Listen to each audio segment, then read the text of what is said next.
السلام عليكم ورحمة الله وبركاته. إن الحمد لله نحمده ونستعينه من يهده الله فلا مضل له ومن يضلل فلا هادي له. وأشهد أن لا إله إلا الله وحده لا شريك له وأن محمدا عبده ورسوله أما بعد. أعوذ بالله من الشيطان الرجيم. يا أيها الذين آمنوا اتقوا الله حق تقاته ولا تموتن إلا وأنتم مسلمون. கண்ணியத்திற்குரிய பெரியோர்களே, தாய்மார்களே, சகோதர சகோதரிகளே, தௌஹீதின் எழுச்சி என்கிற ஒரு தலைப்பு இந்த மாநாட்டிலே எனக்கு வழங்கப்பட்டிருக்கிறது. இந்த தலைப்பிலே தமிழகத்திலே கடந்த 30 ஆண்டுகளுக்கு மேலாக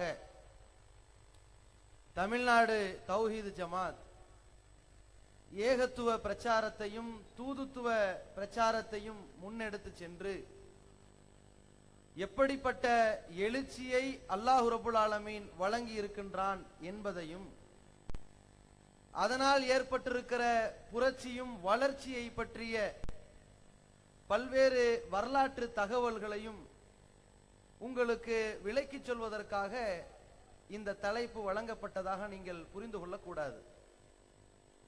இந்த தலைப்பை பொறுத்த வரைக்கும் ஒரு மனிதனுடைய உள்ளத்திலே தௌஹீத் என்கிற கொள்கை குடிகொள்ள துவங்குகிற பொழுது,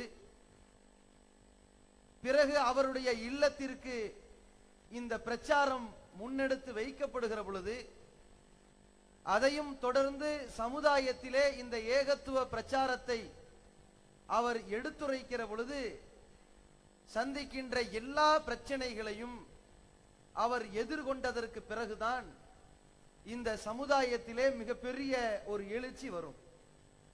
அந்த எழுச்சியை அல்லாஹ்வுடைய கிருபையால் நாம் அடைய வேண்டும் என்றால், இந்த ஏகத்துவவாதியாக இருக்கக்கூடியவர் தங்களுடைய வாழ்க்கையில் முன்னெடுத்து செல்ல வேண்டிய செயல் திட்டங்கள் என்ன என்பதை தங்களுடைய கவனத்திலே கொண்டு வர வேண்டும் என்பதற்குத்தான் இந்த தலைப்பு. முதலாவதாக, லா இலாஹ இல்லல்லாஹ் முஹம்மதுர் ரசூலுல்லாஹ் என்கிற வணக்கத்திற்கு தகுதியானவன் அல்லாஹ் ஒருவனை தவிர வேறு யாரும் இல்லை, முகமது நபி அவர்கள் அல்லாஹ்வுடைய தூதராக இருக்கின்றார்கள் என்கிற இந்த கொள்கையை ஒருவர் ஏற்றுக்கொண்ட உடனேயே அவரிடத்தில் இருக்க வேண்டிய மிக முக்கியமான முதன்மையான ஒரு அம்சம் அந்த கொள்கையிலே உறுதியோடு இருக்க வேண்டும். வல்ல இறைவன் தன்னுடைய திருமறை குர்ஆனிலே நபிகள் பெருமானார் ஸல்லல்லாஹு அலைஹி வஸல்லம் அவர்களுக்கு இந்த சத்தியத்தை பற்றி எடுத்து சொன்னதற்கு பிறகு சொல்கின்றான், ஃபஸ்தகிம் பிமா உமிர்த ஃபஸ்தகிம் கமா உமிர்த. நபியே, உனக்கு எந்த கொள்கை எடுத்துரைக்கப்பட்டிருக்கிறதோ அதை நீ பின்பற்றுவதில் மிக உறுதியோடு இருந்து கொள்ளுங்கள் என்பதாக அல்லாஹ் சொல்கிறான். இதுதான் ஏகத்துவவாதியாக இருக்கக்கூடிய ஒவ்வொருவரிடத்திலும் இருக்க வேண்டிய முதன்மையான ஒரு அம்சம்.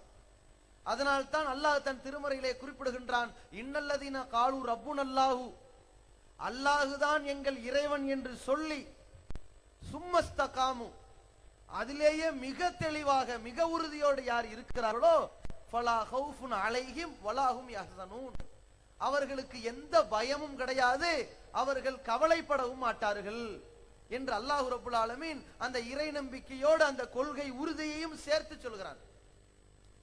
ஒரு கட்டத்தில் நபிகள் பெருமானாரிடத்திலே ஒரு நபித்தோழர் வருகிறார். அல்லாஹ்வுடைய தூதரே, குல்லி ஃபில் இஸ்லாமி கைரன், இஸ்லாத்தை பற்றிய ஒரு நல்ல விஷயத்தை எனக்கு சொல்லிக் கொடுங்க. லா அஸ்அலுஹு அஹதன் கைரக அவ் பஅதக, அதற்கு பிறகு உங்களுக்கு அடுத்து இஸ்லாத்தை பற்றி நான் யார்ட்டையும் கருத்து கேட்டு தெரிந்து கொள்ளக்கூடாது. நீங்கள் சொல்லுகிற தகவல் ஒட்டுமொத்த இஸ்லாத்தை உள்ளடக்கியதாக எனக்கு சொல்லுங்கன்னு கேட்டார்கள். அதற்கு நபிகள் நாயகம் ஸல்லல்லாஹு அலைஹி வஸல்லம் அவர்கள் சொன்னார்கள், குல், நீ சொல்லு. எப்படி சொல்லணும்? ஆமன்து பில்லாஹ், நான் அல்லாஹுவை நம்பிக்கொண்டேன். சும்மஸ்தகிம், அப்படி சொல்லிட்டீல, அதுல உறுதியாயிரு. என்று நபிகள் நாயகம் ஸல்லல்லாஹு அலைஹி வஸல்லம் அவர்கள் சொன்னார்கள். இதுதான் இந்த ஏகத்துவவாதி தன்னுடைய வாழ்க்கையில் அடைய வேண்டிய முதல் அடிப்படையான பாடம். நாம் ஏற்றுக்கொண்ட கொள்கையில் மிக தெளிவாக மிக உறுதியோடு இருக்க வேண்டும். இந்த கொள்கையை நம்முடைய உள்ளத்திலிருந்து அகற்றுவதற்காக, நம்மை அடக்கியாள்வதற்காக, நம்மை ஏமாற்றுவதற்காக, அசத்தியத்தை நம்மிடத்திலே புகுத்துவதற்காக எப்படிப்பட்ட எதிர்ப்புகள் வந்தாலும் பின்வாங்கி விடாத அளவிற்கு, நிலை குலைந்து விடாத அளவிற்கு, தடுமாறி விடாத அளவிற்கு இவனிடத்திலே தடம்பதிக்கக்கூடிய வகையிலே உறுதி பூண்டவனாக இருக்க வேண்டும் இந்த கொள்கையிலே. இரண்டாவது என்ன? இந்த கொள்கையை ஒருவன் ஏற்றுக்கொள்வானேயானால் அவன் பல சோதனைகளை சந்தித்தாக வேண்டும். பல்வேறு சோதனைகளை சந்தித்ததற்கு பிறகுதான் இந்த கொள்கை மிகப்பெரிய எழுச்சிக்கு வரும். அது ஒரு பெரிய வளர்ச்சியை ஏற்படுத்தும். அப்ப இந்த கொள்கைவாதி ஒவ்வொருவனுமே எத்தனையோ வகையான சோதனைகளை எதிர்கொண்ட பிறகுதான் இந்த சமுதாயத்தில் இந்த ஏகத்துவத்தால் ஏற்படுகிற எழுச்சியை உலகம் பார்க்க முடியும். என்னமோ நம்ம ஒரு மெசேஜ் போட்டோம், ஒரு லட்சக்கணக்கான மக்களை திரட்டி விட்டோம், இதோ எங்கள் கொள்கை எழுச்சி பெற்று விட்டது என்ற ஒரு அளவுகோலை வைக்க முடியுமா என்று கேட்டால் முடியாது. முதல்ல அந்த கொள்கையை ஏற்கணும், அதுல நம்ம உறுதியா இருக்கணும்.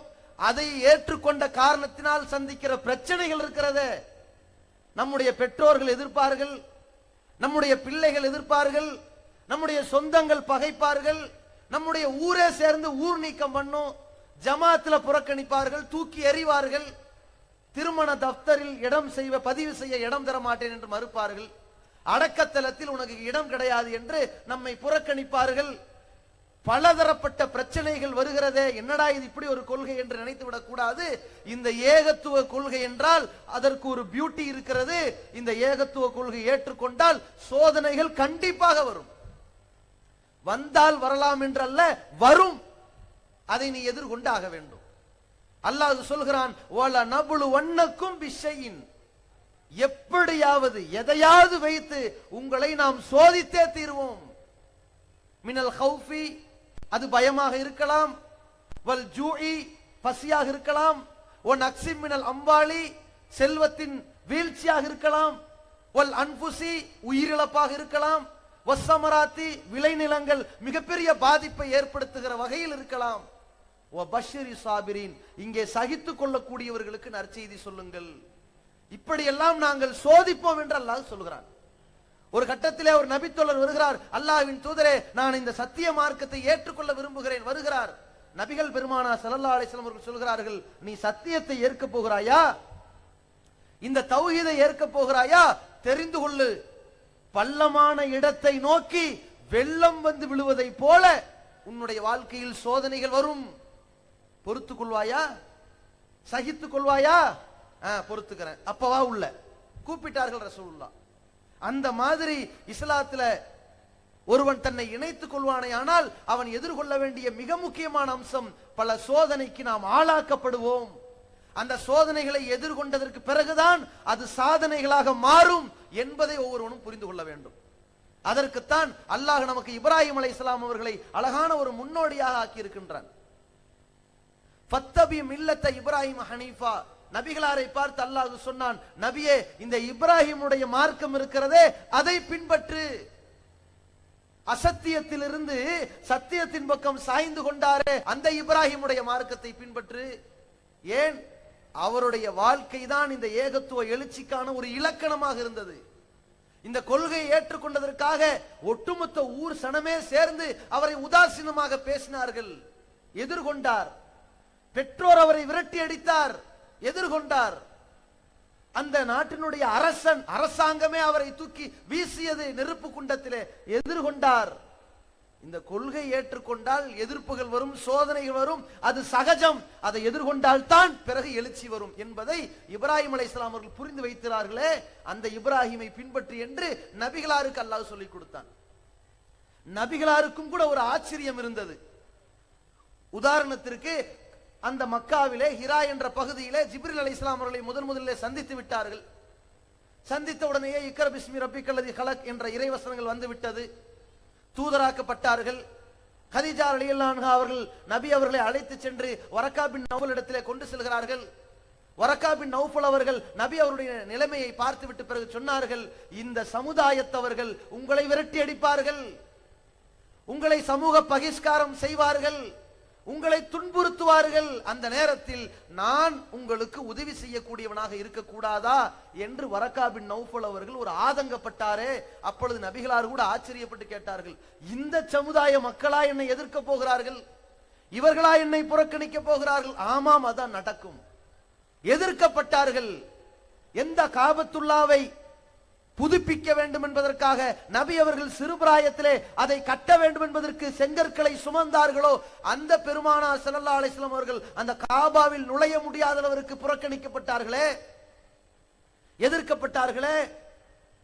அவர்களுடைய உயிருக்கு விலை பேசப்பட்டதே, தலா 100 ஒட்டகங்கள் என்று.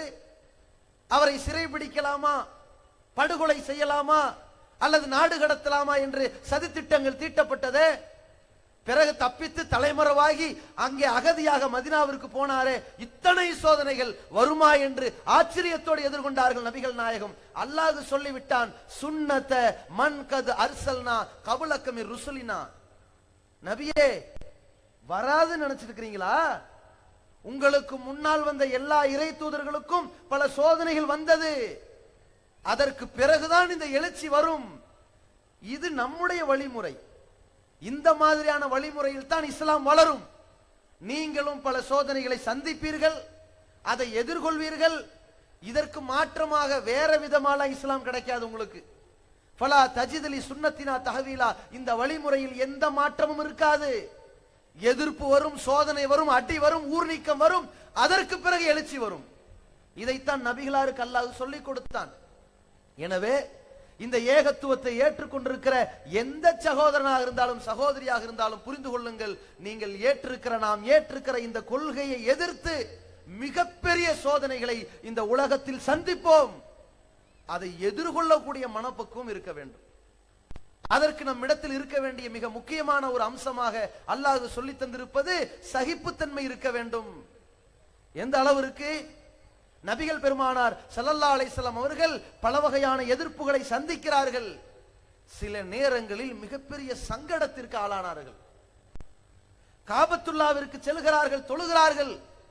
அந்த நேரத்திலே இறை தூதர் அவர்களுடைய தொழுகையை உதாசீனப்படுத்தி ஊரே கைகொட்டி சிரிக்கிறது. ஒட்டகத்தினுடைய அந்த கருப்பையாக அந்த மலக்குடலை கொண்டு வந்து கொட்டுகிறார்கள். நபிகளாருடைய மூச்சு திணறக்கூடிய வகையிலே உக்பாபின் அபி மோயத் என்பவன் கழுத்திலே போட்டு இருக்குகிறான். எதிர்கொண்டார்கள், சங்கடத்திற்கு ஆளாகவில்லை. ஆனால் ஒரு கட்டத்தில் தாயிஃப் என்ற நகரத்திற்கு அந்த பகுதியில் இருக்கக்கூடியவர் தனக்கு தெரிந்தவராக வேண்டப்பட்டவராக இருக்கிறார். அவரை சந்தித்து அந்த மன்னரிடத்திலே பேச்சுவார்த்தை நடத்தி அந்த ஊரிலே தாவா செய்து விடலாம் என்று தாயிஃப் நகரத்திற்கு நபிகளார் சென்றார்கள். ஆனால் அந்த நண்பர் கைவிட்டு விட்டார், கை நழுவி விட்டார். அதனால் மிகப்பெரிய அவமானத்திற்கு ஆளாகி நபி ஸல்லல்லாஹு அலைஹி வஸல்லம் அவர்கள் மிகப்பெரிய சங்கடத்திற்கு ஆளானார்கள். வரலாற்றிலே நபி அவர்கள் உஹது யுத்தத்தின் பொழுது கடவாய்ப்பல் உடைக்கப்பட்டதே, அந்த துன்பத்தை விட இந்த தாயிஃபின் பொழுது அவர்கள் சந்தித்த அவமானம் இருக்கிறதே. எல்லோரும் கைகளை விட்டார்களே, எல்லோரும் அவர்களை காலை வாரி விட்ட ஒரு தனத்திலே நபி அவர்கள் ஒரு அவமானப்பட்ட நிலையிலே ரொம்ப தலைகுனிந்தவராக வந்து நின்றார்களே. அந்த மாதிரியான சங்கடத்திற்கு நபி அவர்கள் ஆளாயிருக்கிறார்கள். இது போன்ற பல கட்டங்களை அவர்கள் சந்திக்கிற பொழுது அல்லாஹ் சொல்லித் தருகின்றான், ஃபஸ்பிர் கமா சபர உலில் அஸ்மி மினர் ருசுல். தூதரே, நபியே, இதற்கு முன்னால் உறுதிமிக்க இறை தூதர்கள் எவ்வளவு சகித்துக் கொண்டிருந்தார்கள், எவ்வளவு பொறுத்து கொண்டிருந்தார்கள். நீங்களும் பொறுத்து கொள்ளுங்கள். பிரச்சனை வரும், துன்பம் வரும், விமர்சனம் பேசுவார்கள், கேவலமாக உங்களை திட்டுவார்கள், கொஞ்சம் பொறுத்துக்குங்க. அல்லாஹ் சொல்லுகிறான். ஏன்? இதற்கு முன்னால் வாழ்ந்த இறை தூதர்கள் அவ்வளவு சங்கடங்களை எதிர்கொண்டார்கள். நம்மெல்லாம் நினைப்போம், ஒரு ஊர்ல ஏகத்துவத்தை எடுத்து சொல்கிறோம், ஊர் நீக்கத்தை அறிவிக்கிறார்கள். பிறகு ஒரு வாடகை கட்டிடத்திலே ஒரு மர்க்கஸை அமைக்க போகிறோம். அந்த வாடகை கட்டிடத்திற்கான உரிமைதாரர் இடத்திலே போய் மிரட்டுகிறார்கள், இடத்தை காலி செய்ய வைக்கிறார்கள். மீறி ஒரு சொந்த இடத்தில் காட்டு பகுதியில் போய் ஒரு மர்க்கஸை அமைப்பார்கள், எரித்து பார்க்கிறார்கள். அதையும் மீறி ஆண்களும் பெண்களும் கூடுகிறார்கள், அவமானப்படுத்துகிறார்கள்.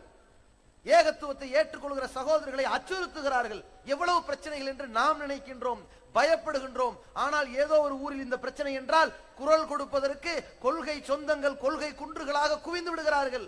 அன்றைய காலகட்டத்தில் நபிகள் பெருமானார் ஸல்லல்லாஹு அலைஹி வஸல்லம் அவர்கள் இது போன்ற பல விமர்சனங்களுக்கு ஆளாக்கப்படுகிற பொழுது அல்லாஹ் சொன்னான், உறுதி மிக்க இறை தூதர்கள் பல சங்கடங்களை சந்தித்தார்களே, அதை போல நீனும் பொறுத்துக்கொள், சகித்துக்கொள் என்று அல்லாஹ் சொன்னான். அந்த இறை தூதர்கள் எப்படிப்பட்ட சங்கடங்களை சந்தித்தார்கள்? கடந்த காலங்களில் வாழ்ந்த அந்த நபிமார்கள் இந்த சத்திய மார்க்கத்தை சொல்லுகிற காரணத்தினால் அந்த மக்கள் எல்லாம் அவர்களை போட்டு அடித்தார்கள். முகங்களிலே அப்படியே ரத்தம் வடிந்து கொண்டிருக்கிறது. உடலில் மற்ற இடங்களில் ஏற்படுகிற காயத்தை விட முகத்திலே அடித்து முகங்களில் வடிகிற ரத்தத்தை கூட அந்த நபிமார்கள் துடைத்து விட்டு அல்லாஹு மக்ஃபிர்லி கௌமி ஃபஇன்னஹும் லா யஅலமூன், இறைவா இந்த சமுதாயத்தை நீ மன்னித்து விடு, அவர்கள் ஒன்றும் அறியாத காரணத்தினால, அறியாமையின் காரணத்தினால் என்னை போட்டு இப்படி அடிக்கிறார்கள் இறைவா என்று சகித்து கொண்டார்களே, அந்த அடித்தவர்களுக்கு கூட ஆதரவாக பேசினார்களே, அப்படிப்பட்ட உறுதிமிக்க தோழர்களை போன்று இறை தூதர்களை போன்று நீ பொறுத்துக்கொள் என்று அல்லாஹ் சொல்கிறான். நமக்கு அல்லாஹ் சொல்கின்றான், அம் ஹசிபுத்தும் அன் ததுகுலுல் ஜன்னத வலம்மா ஏத்திக்கும் மஸலுல்லதீன கலவு மின் கப்லிக்கும், உங்களுக்கு முன் சென்றவர்கள் இந்த மார்க்கத்திற்காக எதிர்கொண்ட பிரச்சனைகளை எல்லாம் நீங்கள் எதிர்கொள்ளாமல் சொர்க்கத்திற்கு போகலாம் என்று நினைத்துக் கொண்டீர்களா? மஸ்ஸத்துஹுமுல் பௌசாவு, அவர்கள் படுத்துகிற வேதனை எங்களால் தாங்க முடியவில்லை, எங்களுக்காக நீங்கள் அல்லாஹ்விடத்திலே பிரார்த்தனை செய்ய கூடாதா கேட்டார்கள். அப்பொழுது ஒரு கோழி தன்னுடைய குஞ்சுகளை அரவணைக்கிறது போல, ஒன்று திரட்டுவது போல நபிகள் நாயகம் ஸல்லல்லாஹு அலைஹி வஸல்லம் அவர்கள் அந்த தோழர்களை ஒருங்கிணைத்து சொன்னார்கள், தோழர்களே உங்களுக்கு முன் சென்ற சமுதாயத்தில் இந்த கொள்கையை ஏற்றுக்கொண்டதற்காக, அல்லாஹுவை தவிர எவனும் கடவுள் இல்லை என்கிற இந்த ஏகத்துவத்தை சொன்னதற்காக கழுத்துவரை புதைக்கப்பட்டார்கள். ரம்பங்களால் அவர்களுடைய தலை 2 கூறாக ஆக்கப்பட்டது. ஆனால் அவர்கள் இந்த இஸ்லாத்தை விட்டு வெளியேறவில்லையே. நபி அவர்கள் ஒரு சம்பவத்தை எடுத்து சொல்கிறார்கள். இந்த உலகத்திலே மனிதன் சந்திக்கின்ற மிகப்பெரிய வேதனையில் ஒன்று அது. ஒருவனை ஓங்கி அடிக்கிறார்கள், கட்டி வைத்து மிதிக்கிறார்கள் என்று கூட வைத்துக் கொள்ளுங்கள். கை கால்களை உதறி அசைத்தாவது வேதனையை வெளியேற்றி விடலாம். கழுத்து வரை புதைத்துக் கொண்டு அனைவரும் பெரிய ஜாம்பவான்களை போன்று தெரிவான். ஏன்? இவனுடைய மண்டை மட்டும்தான் தரையிலே தெரியும். இப்படி பார்த்தானே ஆனால் ஒரு யானை வருகிறது என்ன நினைப்பான், ஒரு படை வருகிறது என்ன நினைப்பான், ஏறி மிதித்து விடுவார்களோ என்று கதறுவான், பதறுவான். ஒரு ரம்பத்தை கொண்டு வந்து தலை மீது வைத்தால் எப்படிப்பட்ட ஒரு பதட்டம். அறுக்க ஆரம்பிக்கிற பொழுது துடிதுடிக்கின்ற உடல் அசையாது, பூமிக்குள்ளே புதைந்திருக்கிறது. இஸ்லாத்தை விட்டு வெளியேறி விட்டார்களா? இந்த மார்க்கத்தை விட்டு பின்வாங்கி ஓடி விட்டார்களா? இல்லையே. அதே போல் நீங்கள் இருங்கள், அல்லாஹ்வுடைய தூதர் சொன்னார்கள். அதே போல இரும்பு கம்பிகளால், இரும்பு சீப்புகளால் உடல் கீறி கிழிக்கப்படுகிறது. தோலும் அதோடு சேர்ந்து நரம்பு மண்டலங்களும் இழுக்கப்படுகிற பொழுது கூட பிராண்டப்படுகிற நேரத்தில் அவர்களுடைய ஈமான் நிலை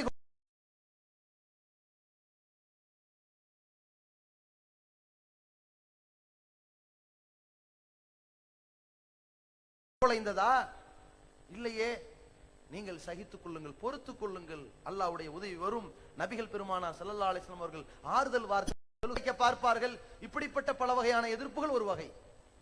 இன்னொரு எதிர்ப்புகள் என்ன? நம்மை பற்றி உதாசீனமாக, கேவலமாக, நம்முடைய உள்ளமெல்லாம் புண்படக்கூடிய வகையிலே, நம்மை கலங்க வைக்கக்கூடிய வகையிலே, கதிகலங்க செய்யக்கூடிய வகையிலே, இந்த சமூக வாழ்க்கையில், பொது வாழ்க்கையிலிருந்து நாம் ஓடிவிடலாமே என்று நினைக்கக்கூடிய வகையிலே ஒரு டார்ச்சர், ஒரு மென்டல் டார்ச்சராக, ஒரு வகையான ஒரு விமர்சனத்தை கொண்டு வந்து திணிப்பார்கள். சொத்து சேர்த்து விட்டார்கள், குர்ஆன் என்றார்கள், ஹதீஸ் என்றார்கள். இப்பொழுது அவர்கள் போடுகிற சட்டை பல்லாயிரக்கணக்கான ரூபாய், அவர்களுக்கு நீச்சல் குளங்கள் இருக்கிறது, கோடி கோடியாக சொத்து சேர்த்து கொண்டார். பிஜே வந்தார், இயக்கம் நடத்தினார், இன்றைக்கு பெரிய கடை வைத்து விட்டார், சொத்துக்கு சொந்தக்காரர் ஆகிவிட்டார், கோடீஸ்வரர் ஆகிவிட்டார். எல்லா மக்களுடைய காசு.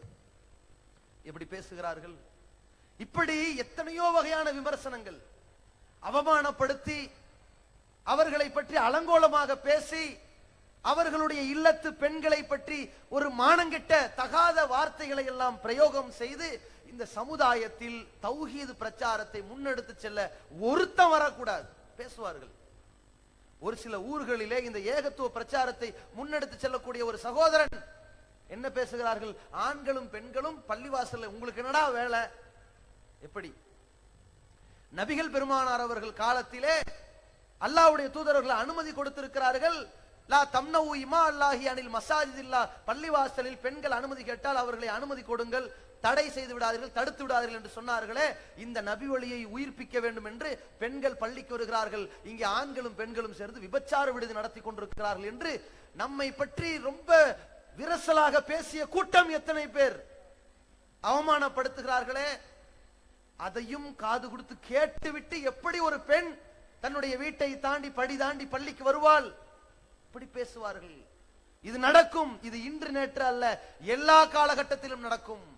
அல்லாஹ் சொல்கின்றான், வஸ்பிர் அலாமா யகூலூன், அவர்கள் எவ்வளவு விமர்சனம் செய்தாலும் சரி நீ சகித்துக்கொள், பொறுத்துக்கொள்.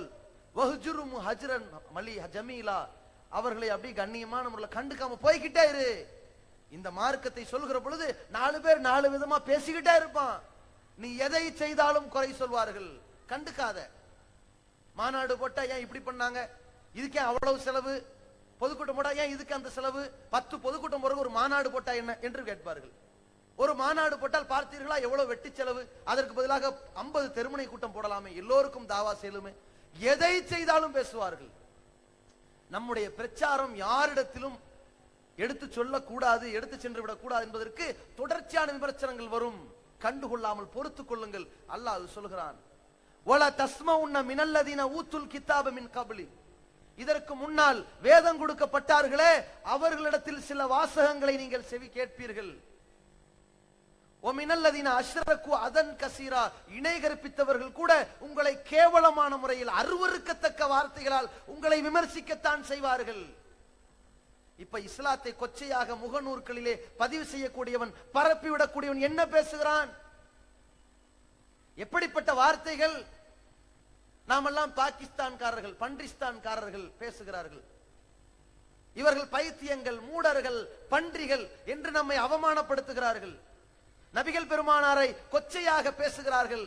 மானங்கெட்ட வார்த்தைகளை பயன்படுத்தி அவர்களுடைய மானத்திற்கு பங்கம் விளைவிக்கும் வகையிலே பரப்பி கொண்டிருக்கிறார்களே. இது நபிகளாருக்கு வாழ்கிற காலத்திலும் அவமானப்படுத்தி பேசினார்களே. அல்லாஹ் சொல்கிறான், இறை நிராகரிப்பாளர்கள், வேதக்காரர்கள், இணை வைப்பாளர்கள், இந்த கேடுகட்டவர்களிடமிருந்து கெட்ட அருவருக்கத்தக்க விமர்சனம் வரும். நீங்கள் பொறுத்து கொண்டால், அல்லாஹ்வை அஞ்சி நீங்கள் வாழ்ந்து கொண்டிருந்தால், இதுதான் உறுதிமிக்க காரியமாக இருக்கும். இதுதான் நீங்கள் முன்னெடுத்து செல்கிற ஒரு வெற்றி பயணமாக இருக்கும். இது ஒவ்வொரு ஏகத்துவவாதிக்கும் இருக்க வேண்டும். ஏதோ 4 பேர் உதாசீனமாக அவமானப்படுத்தி விட்டார்கள் என்று கொண்ட கொள்கையிலிருந்து பின்வாங்கி ஓடுனா எழுச்சி வராது, அது வீழ்ச்சியை தான் ஏற்படுத்தும். அதற்கடுத்து என்ன? இந்த ஏகத்துவத்தை ஏற்றுக்கொண்டவர்கள் எப்படிப்பட்ட கலக்கத்திற்கு ஆளாகிறார்கள்? நாமெல்லாம் நினைத்துக் கொள்கிறோம், பலரும் நம்மை எதிர்க்கிறார்கள், நம்மை திட்டுகிறார்கள். ஒவ்வொரு கிராமங்களிலும் ஏற்படுகிற பல்வேறு எதிர்ப்புகள் இருக்கிறது. இது தலைமையின் கவனத்திற்கு கூட சென்றடையாது, யாருக்கும் தெரியாது. ஆனால் நாம் எவ்வளவு பெரிய ஒரு பிரச்சனைக்கு ஆளாகி மாட்டிக்கொண்டிருக்கிறோம். இது மேலிடத்துல யாருக்கும் செல்லவில்லையே, இருந்தாலும் பல்லை கடித்துக் கொண்டு இந்த மார்க்கத்தை சொல்லிக் கொண்டிருக்கிறோமே. நம்முடைய குடும்பத்தில் பேசுகிறோமே, வரதட்சணை வாங்கக்கூடாது என்றால் பைத்தியக்காரனை போன்று நம்மை விமர்சனப்படுத்துகிறார்கள். ஒரு ஏமாளியை போன்று கிண்டல் அடிக்கிறார்கள். அல்லாஹ் என்று சொன்னால் நக்கலாக பார்க்கிறார்கள். வீட்டில் நுழைகிற பொழுது, சர்வ சாதாரணமாக நுழைகிற பொழுது வளமையாக பார்க்கிறார்கள். அஸ்ஸலாமு அலைக்கும் என்று ஒரு பிரார்த்தனை செய்கிற பொழுது நம்மை ஒரு கிறுக்கனை போன்று பார்க்கிறார்கள்.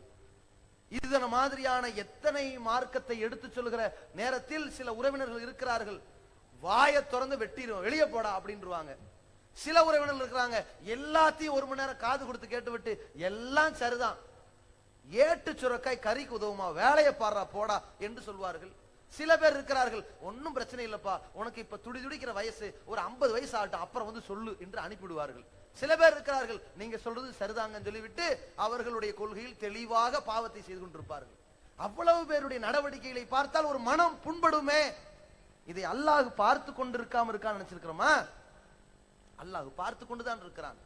நமக்கு உதவி புரியக்கூடியவனாக, நமக்கு ஒத்துழைப்பு தரக்கூடியவனாக அல்லாஹ் இருக்கின்றான். நபிகளாரை பார்த்து அல்லாஹ் சொல்கிறான், வலகத் நஅலமு அன்னக யலீகு ஸத்ருக பிமா யகூலூன். தூதரே, அவர்கள் உன்னை எப்படியெல்லாம் பேசுகிறார்களோ அந்த விமர்சனத்தை எல்லாம் கேட்டு அதை பற்றி நீ நினைத்து உன் உள்ளம் எவ்வளவு கலங்கி கொண்டிருக்கிறது என்பதை திட்டவட்டமாக எனக்கு தெரியும். கவலைப்படாத, நீ தைரியமா இறங்கி பிரச்சாரம் செய். அல்லாஹ் சொல்கிறான். இந்த ஏகத்துவத்தை ஏற்றுக்கொள்ளக்கூடிய ஒவ்வொருவனுடைய உள்ளத்திலும் என்ன இருக்க வேண்டும்? நாம் கொண்ட கொள்கையை எவன் எதிர்த்தாலும் சரி, இந்த காதுல வாங்கி இந்த காதுல விட்டுட்டு போய்கிட்டே இரு. இந்த சகிப்புத்தன்மை இருக்க வேண்டும். அதே போல இந்த மார்க்கத்தை ஏற்றிருக்கிறோம். சில பேர் இருக்கிறார்கள், மார்க்கத்தை ஏற்றிருக்கிறோம், அர்ப்பணிப்பே இருக்காது. நாங்கள் ஒரு இன்செட் களையாதவர்கள், ஒயிட் காலர்ஸ். எங்களுக்கு இந்த இஸ்லாம் எதில் பிடித்திருக்கிறது? தர்கா வழிபாடு இல்லை, ஓகே. ஆனால் இதே கொள்கையை கொண்டு போய் இணை வைப்பாளர்கிட்ட எடுத்து சொல்லுங்க, பிரச்சனையை சந்திங்க, எதிர்கொள்ளுங்க. இதெல்லாம் நீங்க பேசாதீங்க. வரதட்சணை வாங்குறது கூடாது, அந்த திருமணங்களை புறக்கணிங்க, இதெல்லாம் எங்களுக்கு முடியாது. எங்கள் குடும்பத்தில் பலரையும் நாங்கள் எதிர்க்க வேண்டிய வரும். மார்க்கத்திற்கு முரணான காரியங்களை செய்கிறார்கள் என்றால் அது தவறு என்று வாய் சொல்லி எடுத்து பேசுவது எங்களுக்கு கூடாது. உறவு உடைந்து போடும். அதை நாங்க செய்ய மாட்டோம். நபிகளாருக்கு மாற்றமாக அவனுடைய தொழுகை இருக்கும், நோன்பு இருக்கும், ஜக்காத் இருக்கும், மதுகபை பின்பற்றிக் கொண்டிருப்பார்கள். இது தெளிவான வழிகேடு, இது இஸ்லாத்தில் இல்லாது, இப்படி எல்லாம் பேசக்கூடாது. அதெல்லாம் சொல்ல வேணாம். போக போக அவர்களே புரிந்து கொள்வார்கள். நாம் வாய் மூடி மௌனமா தான் இருக்கணும். நம்ம இந்த கொள்கை ஏத்துக்கிட்டோமா அது போதும். இதற்காக ஒரு முள்ள தூக்கி எடுத்து வைக்க மாட்டான். இந்த மாதிரியாக சிலர் இருக்கிறார்கள். இவர்களால் இந்த தௌஹீதிற்கு அவமானம் தான் ஏற்படுமே தவிர மிகப்பெரிய வளர்ச்சி எல்லாம் கிடைத்து விடாது. இந்த மாதிரியான எண்ணத்தில் உள்ளவர்கள் முதலில் புரிந்து கொள்ள வேண்டும், ஏகத்துவத்தை நாம் ஏற்றுக்கொள்ளோமையானால் அல்லாஹ்விடத்திலே ஒரு வியாபார ஒப்பந்தத்தை பேசி இருக்கின்றோம். என்ன ஒப்பந்தம்? இன்னல்லாஹ் இஸ்தரா மினல் மூமினீன அன்ஃபுஸஹும் வ அம்வாலஹும் பி அன்னலஹுமுல் ஜன்னah. இறை நம்பிக்கை கொண்டவர்களிடத்திலே அல்லாஹ் விலை பேசி விட்டான். என்ன தெரியுமா? உன்னுடைய உயிரை கொடுத்தாக வேண்டும், உன்னுடைய சொத்துக்களை நீ இழந்தாக வேண்டும். நீ இந்த மார்க்கத்தை ஏற்றிருக்கிறாய், நீ உன்னுடைய உயிரை கொடுக்க நேரிடும், எதிர்கொள்ள வேண்டும். நீ இந்த மார்க்கத்தை ஏற்றிருக்கிறாய், இந்த மார்க்கத்தினுடைய வரம்புகளின்படி நடப்பதன் மூலம் உன்னுடைய சொத்துக்களை எல்லாம் இழக்க வேண்டிய வரும். நீ இதை செய்தால் உனக்கு சொர்க்கத்தை தருவேன். இதான் ஒப்பந்தம். இந்த ஒப்பந்தத்தை எதிர்கொண்ட ஒரு ஏகத்துவவாதி அந்த ஒப்பந்தத்தை சரியான முறையில் பூர்த்தி செய்யக்கூடிய, அதை நிறைவேற்றக்கூடிய வாய்ப்பை எதிர்பார்த்து காத்து கொண்டிருக்க வேண்டும். ஒரு சிறந்த இறை நம்பிக்கையாளன் அப்படித்தான் இருப்பான் என்று அல்லாஹ் சொல்கிறான். மினல் மூமினீன ரிஜாலுன் ஸதகு மா அஹதுல்லாஹ் அலை. இறை நம்பிக்கை கொண்டவரிடத்திலே சில பேர் இருக்கிறார்கள், அல்லாஹ்விடத்தில் அவர்கள் என்ன ஒப்பந்தம் உடன்படிக்கை செய்திருக்கிறார்களோ அதை நிறைவேற்றுபவர்கள். வமின்ஹும் மன் கலா நஹ்பா. சில பேர் அதை நிறைவேற்றி விட்டார்கள். வமின்ஹும் யன்தலிர். சில பேர் அதை எதிர்பார்த்து காத்து கொண்டிருக்கிறார்கள். அதற்கு ஒரு தருணம் வராதா? அல்லாஹ்வுக்காக என் சொத்துக்களை இழப்பதற்கு ஒரு நேரம் வராதா? அல்லாஹ்விற்காக என்னுடைய உயிர் தொண்டை குழியை அடைய போகிறது, படைத்தவனுக்காக அந்த ஒரு தருணம் அமையாதா என்றுதான் காத்து கொண்டிருப்பார்கள். வமா பத்தலு தபுதீலா. இதற்கு மாற்றமான நடவடிக்கை மேற்கொள்ள மாட்டார்கள். இந்த ரெண்டு தியாகம் ஒவ்வொருவனிடத்திலும் இருக்க வேண்டும். தியாகத்தில் தான் இந்த ஏகத்துவம் வளரும் என்பதை நாம் புரிந்து கொள்ள வேண்டும். எப்படி? நபிகள் பெருமானார் ஸல்லல்லாஹு அலைஹி வஸல்லம் அவர்கள் சொல்கிறார்கள், நான் இந்த மார்க்கத்திற்காக, இந்த தர்மத்திற்காக, அதர்மத்திற்கு எதிராக, அசத்தியத்திற்கு எதிராக யுத்த களத்தை சந்தித்து ஒருவேளை கொல்லப்பட்டால், பிறகு அல்லாஹ் எனக்கு ஒரு உயிரை கொடுத்தால், மீண்டும் இந்த மார்க்கத்திற்காக போய் என்னுடைய உயிரை இழப்பதற்கு தயாராக வந்து நின்று மீண்டும் கொல்லப்பட்டால், இப்படி ஒவ்வொரு தருணத்திலும் இந்த மார்க்கத்திற்காக நான் ரத்தம் சிந்தி கொல்லப்பட வேண்டும் என்றே நான் எதிர்பார்த்து காத்துக் கொண்டிருக்கிறேன் என்று நபிகளார் சொன்னார்களே, அப்படிப்பட்ட தியாக மனப்பான்மை இருக்க வேண்டும். இதற்காக நாம் என்ன ஒதுக்கி இருக்கின்றோம்? சில நேரங்களிலே ஒரு மர்கஸ் தூரமாக இருக்கும், 5 வேளை தொழுகை, அங்கே வந்து தொழுவதற்கு ரொம்ப சடைவாக இருக்கும். அங்கே வந்து ஜுமாவில ஒன்று திரள்வதற்கு சடைவாக இருக்கும். ஒரு ஊரிலே மிக கடுமையான எதிர்ப்பாக இருக்கும். அங்கே திரண்டு வந்தால் அந்த ஊர் மக்களிடத்தில் ஏகத்துவ எழுச்சிக்கு ஒரு உத்வேகமாக இருக்குமே என்பதில் ஒருவன் நேரத்தை ஒதுக்கி வருவதற்கு அவ்வளவு பெரிய பாரமாக இருக்கும். ஆனால் இஸ்லாம் சொல்கிறது, உயிரை கொடுப்பதற்கு நீ தயாராக வந்திருக்க வேண்டும். அப்பொழுதுதான் இந்த ஏகத்துவம் வளரும். எந்த அளவிற்கு? ஒரு கட்டத்திலே நபிகள் நாயகம் ஸல்லல்லாஹு அலைஹி வஸல்லம் அவர்கள் காலகட்டத்திலே ஒரு கிராமவாசி இஸ்லாத்தை ஏற்கிறார். அவருக்கு என்று சில உதவி பொருட்களை நபி அவர்கள் கொடுக்கிறார்கள். ஏன்னா இஸ்லாத்தை ஏற்று வந்த உடனேயே குடும்பத்தார் கைவிட்டு விடுவார்கள், ஆதரிக்க ஆள் இருக்காது. அப்ப ரசூலா என்ன பண்றாங்க, உதவி பொருளை கொடுத்து அனுப்புகிறார்கள். அந்த கிராமவாசி அதை கொண்டு வந்து நபிகளாரிடத்திலே கொடுத்து விட்டு, அல்லாஹ்வின் தூதரே, இதற்காக நான் இஸ்லாத்திற்கு வந்திருக்கிறேன் என்று நீங்கள் நினைத்துக் கொண்டீர்களா? இதற்கு வரல. நான் எதற்காக இஸ்லாத்திற்கு வந்திருக்கிறேன் தெரியுமா? இந்த மார்க்கத்திற்காக தியாகம் செய்வதற்கு. உங்கள் தலைமையிலே ஒரு யுத்தம் அறிவிக்கப்பட்டதற்கு பிறகு அந்த யுத்த களத்திலே இறங்கி அந்த இரத்த வெள்ளத்திலே எதிரிகளுடைய ஈட்டி என்னுடைய தொண்டையை பதம் பார்ப்பதை நான் எதிர்பார்த்து வந்திருக்கிறேன். மார்க்கத்திற்கு உயிர் கொடுக்க வந்திருக்கிறேனே தவிர இதெல்லாம் எனக்கு தேவையில்லைன்னா. அப்ப ரசூலுல்லாஹி ஸல்லல்லாஹு அலைஹி வஸல்லம் சொன்னாங்க, நீ அப்படித்தான் வந்திருப்பாய், ஆனால் அது நடக்கும், போயிட்டு வந்துட்டாங்க. பிறகு ஒரு யுத்தம் நடைபெறுகிறது. அதிலே சில ஜனாசாக்கள் கிடப்புல இருக்கிறது. அந்த நேரத்திலே நபி அவர்கள் ஒவ்வொரு சடலத்தையாக எடுக்கிறார்கள், சில நபித்தோழர்கள் எடுக்கிறார்கள், கொண்டு போய் அவர்களை அடக்கம் செய்ய வேண்டும், அவர்களுக்கு ஜனாசா தொழுகை நடத்த வேண்டும், அடுத்தடுத்த பணிகள் இருக்கிறது. அந்த மாதிரி கட்டத்தில் நபி அவர்கள் தேடிக்கொண்டு வருகிறார். ஒருவருடைய தொண்டையிலே எதிரிகளுடைய அந்த ஈட்டி பதம் பார்த்திருக்கிறது. நபி அவர்கள் கேட்கிறார்கள், இவரு அவரா? அன்றைக்கு ஒரு நாள் வந்து கேட்டார்ல, இந்த மார்க்கத்திற்காக வேண்டி உயிரை இழக்க தயார் வந்து அவரா? ஆமா அப்படின்னு சொன்ன உடனே நபி அவர்கள் சொல்லுகிறார்கள், இறைவா, இவர் உன்னையே ஈமான் கொண்டார், உனக்காகவே இந்த களத்திற்கு வந்திருக்கிறார், உனக்காகவே உயிரை கொடுத்திருக்கிறார், இவர் உனக்காகத்தான் உயிர் கொடுத்திருக்கிறார் என்பதற்கு நான் சாட்சியாக இருக்கிறேன் சொன்னார்களே. அப்படிப்பட்ட உயிரை கூட நான் இழப்பதற்கு தயார் என்று வந்தால்தான் இந்த ஏகத்துவம் எழுச்சி பெறும். இந்த மார்க்கத்திற்காக என்னுடைய சொத்துக்களை இழக்க வேண்டும். ஒருவர் பெட்டி கடை வைத்திருக்கிறார், பீடி சிகரெட் விற்பனை செய்கிறார், சத்திய கருத்துக்களை ஏற்றுக்கொள்கிறார், தௌஹீதில் தன்னை இணைத்துக் கொள்கிறார். பிறகு சொல்லித் தரப்படுகிறது, இதெல்லாம் மார்க்கத்துக்கு முரணானது, பாவமான காரியத்திற்கு துணை போகக்கூடாது, இதை விற்பனை நிறுத்திக் கொள்ளுங்கள். அப்பொழுது அவர் யோசிக்கிறார், இந்த பீடி சிகரெட்டுக்காகத்தான் கடைக்கு வரான், வியாபாரம் நடக்கிறது, இதை ஒரே அடியா விட்டுட்டோம்னா மொத்த கடையும் திவாலாயிருமே, அடுத்து யார் நமக்கு சோறு போடுவா? இங்கே இறை நம்பிக்கையில் ஏற்பட்ட குளறுபடி, கோளாறு. இவன் நினைக்க வேண்டும், அல்லாஹ் தடை செய்திருக்கிற அல்லாஹ்வுடைய கோபத்திற்கு ஆளாகி எனக்கு ஒரு திருப்தியான வாழ்க்கை தேவையில்லை, அதை புறக்கணித்தவனாக வர வேண்டும். சொத்தே அழிந்து விடுமா? இல்லை. ஆனால் அதை புறக்கணிக்க ஒருத்தன் யோசிக்கிறான். ஆனால் நபிகள் பெருமானார் ஸல்லல்லாஹு அலைஹி வஸல்லம் அவர்கள் காலகட்டத்திலே மக்காவிலிருந்து சில பேர் இஸ்லாத்தை ஏற்றுக்கொண்டதற்காக மதீனாவுக்கு போனார்களே, எதை விட்டு போனார்கள்? சொந்தங்களை விட்டு போனார்கள், சொத்துக்களை விட்டு போனார்கள். அதிலே சுஹைப் என்கிற ஒரு நபித்தோழர், அவர் ஊரை விட்டு போகிறேன் என்ற ஒரு முடிவுக்கு வந்து விட்டார். மக்காவாசிகள் அவரை சுற்றி வளைத்து கேட்கிறார்கள், என்ன ஊரை விட்டு போறீங்களோ, ஹிஜ்ரத் பண்றீங்களோ, இந்த மார்க்கத்திற்காக வேண்டி மதீனாவுக்கு போறீங்களோ, நீ உண்மையிலேயே அல்லாஹ்வுக்காக போறதா இருந்தா, மார்க்கத்துக்காக போறதா இருந்தா, நீ சம்பாரிச்ச சொத்துக்களை எல்லாம் இங்க விட்டுட்டு நீ தனியா போ, பாப்போம். நீ எல்லாத்தையும் ஏன் எடுத்துக்கிட்டு போற? காத்து கொண்டிருக்கின்றான். அதே போல ஏகத்துவவாதிகளிடத்திலே இருக்க வேண்டிய இன்னொரு முக்கியமான ஒரு அம்சம் விடாமுயற்சி. நாம் இந்த கொள்கையை எல்லோருக்கும் கொண்டு போய் சேர்க்க வேண்டும், அனைவரும் இந்த கொள்கையின் பால் ஈர்க்கப்பட வேண்டும். முஹம்மது ரசூலுல்லாஹ் ஒரு கான்செப்ட் எடுத்திருக்கிறோம், நபி வழி நடப்போம், மதுகபை ஒழிப்போம். மதுகப் ஒழிக்கப்பட்டு மூட நம்பிக்கைகள் புதைகுழிக்கு சென்று நபிகளாருடைய வழிமுறையே எல்லா மக்களிடத்திலும் குடிகொள்ள வேண்டும் நினைக்கின்றோம். என்ன செய்வோம்? ஒரு நாள், ஒரு வாரம், ஒரு மாதம், ஒரு வருடம், சில வருடங்கள் பிரச்சாரம் செய்து விடுவோம். அதோடு முடித்துக் கொண்டோமே ஆனால் நம்முடைய ஈமானில் குறை இருக்கிறது என்று பொருள். இதில் ஒரு விடாமுயற்சி வர வேண்டும், தொடர்ச்சியாக இருந்து கொண்டே இருக்க வேண்டும். இந்த பிரச்சாரத்தை பொறுத்த வரைக்கும் இதற்கு ஓய்வே கிடையாது. நாம் சாய்ந்து விடாத அளவிற்கு, ஓய்ந்து விடாத அளவிற்கு இந்த கொள்கையை தொடர்ச்சியாக சொல்லிக் கொண்டே இருக்க வேண்டும். நபி நூஹ் அலைஹிஸ்ஸலாம் அவர்கள் எத்தனை 100 ஆண்டுகள் பிரச்சாரம் செய்திருக்கிறார். ஒரு விடாமுயற்சிக்கான ஒரு முன்னுதாரணமாக திகழ்ந்தார். பகலிலே செய்தார், இரவிலே செய்தார், தனிமையிலே செய்தார், கூட்டத்திலும் செய்தார், ரகசியமாகவும் சொன்னார், பகிரங்கமாகவும் சொன்னார்.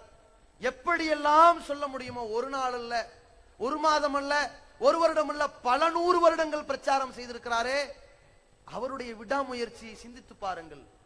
அல்லாஹ் இந்த இறை தூதரை அனுப்புகிறான், தூதராக நபிகளாரை பற்றி சொல்கின்றான். ஓ இன்னலக ஃபின்னஹாரி சபஹன் தவிலா, தூதரே உனக்கு பகலில் நீண்ட நெடிய ஒரு வேலை இருக்கிறது.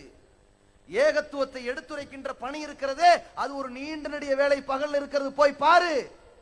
இது ஒரு டியூட்டி, ஃபுல் டைம் ஒர்க் மாதிரி இறை தூதருக்கு அல்லாஹ் கொடுத்தானே, அதனுடைய விளைவாகத்தான் 23 ஆண்டுகளில் அந்த காபா, அந்த மக்கமா நகரத்தில் ஒரு மிகப்பெரிய வெற்றி. இந்த முக்கியமான அன்சாரி தோழர்களுடைய ஒத்துழைப்பின் எதிரொலி. அங்கே 50, 100, 200, 300, 500க்கும் மேற்பட்ட தோழர்கள் இஸ்லாத்தை ஏற்றுக்கொண்டிருக்கிறார்கள் என்றால் ஒரு சில மாதங்களில் எப்படிப்பட்ட விடாமுயற்சி! அந்த விடாமுயற்சி தான் ஒவ்வொரு ஏகத்துவவாதி இடத்திலும் இருக்க வேண்டும். இதற்கு ஒரு உதாரணமாக ஒரு சம்பவத்தை சொல்லலாம். அபூ ஹுரைரா ரலியல்லாஹு அவர்கள் தன்னுடைய வாழ்க்கையிலே எப்பொழுதுமே நபி அவரிடத்தில் இருப்பார்கள். அதனால் தான் ஹதீஸ் விவரங்களை அறிவிக்கிற பொழுது 7000த்திற்கும் மேற்பட்ட செய்திகளை அபூ ஹுரைரா ரலியல்லாஹு அவர்கள் அறிவித்திருக்கிறார்கள். அவ்வளவு தொடர்பு ரசூலுல்லாஹ்விடத்திலே.